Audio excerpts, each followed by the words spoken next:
রাতের আকাশে রক্তাক্ত হবে চাঁদ। না দর্শক, ভয়ঙ্কর কিছু ঘটবে না। রোববার চন্দ্রগ্রহণ শুরু হবে বাংলাদেশ সময় রাত ৯টা ২৮ থেকে। এ সময় চাঁদ রক্তিম লাল রং ধারণ করবে। বিজ্ঞানীরা একে ব্লাড মুন নামে ডাকেন। বাংলাদেশের আকাশ পরিষ্কার থাকলে আজ রাত ১১টা ৩০ দেখা যাবে ব্লাড মুন নামক এ বিরলতম ঘটনা। চন্দ্রগ্রহণের সময় পৃথিবী সূর্য ও চাঁদের মাঝখানে চলে আসে। এর ফলে পৃথিবীর ছায়া চাঁদের উপর পড়ে আর চাঁদকে ধীরে ধীরে অন্ধকার করে তোলে।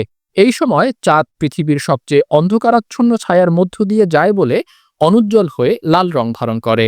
এই রক্তিম আভার পেছনে কাজ করে রেইলি স্কেটারিং নামে একটি বৈজ্ঞানিক প্রক্রিয়া। সূর্য থেকে আসা আলো যখন পৃথিবীর বায়ুমণ্ডল ভেদ করে, তখন বায়ুমণ্ডলের গ্যাস ও ধূলিকণা আলোর নীল তরঙ্গ দৈর্ঘ্যকে চারপাশে ছড়িয়ে দেয়। আর দীর্ঘ তরঙ্গ দৈর্ঘ্যের লাল আলো বাধা পায় না, বরং তা বেঁকে গিয়ে চাঁদের ওপর পড়ে।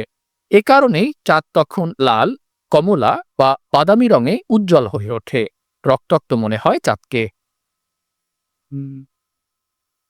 ধারণা করা হচ্ছে এবারের চন্দ্রগ্রহণ গেল কয়েক বছরের মধ্যে সবচেয়ে বেশি দৃশ্যমান হবে।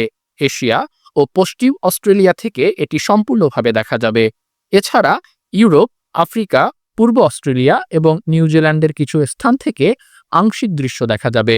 ফলে বিশ্বের ৮৫% মানুষই এবারের চন্দ্রগ্রহণ পর্যবেক্ষণ করতে পারবেন। আকাশ পরিষ্কার থাকলে বাংলাদেশের যে কোনো জায়গা থেকে চন্দ্রগ্রহণ দেখা যাবে। ব্লাড মুন দেখার জন্য কোনো বিশেষ সুরক্ষা চশমা বা সরঞ্জাম প্রয়োজন হবে না। খালি চোখেই নিরাপদে দেখা যাবে।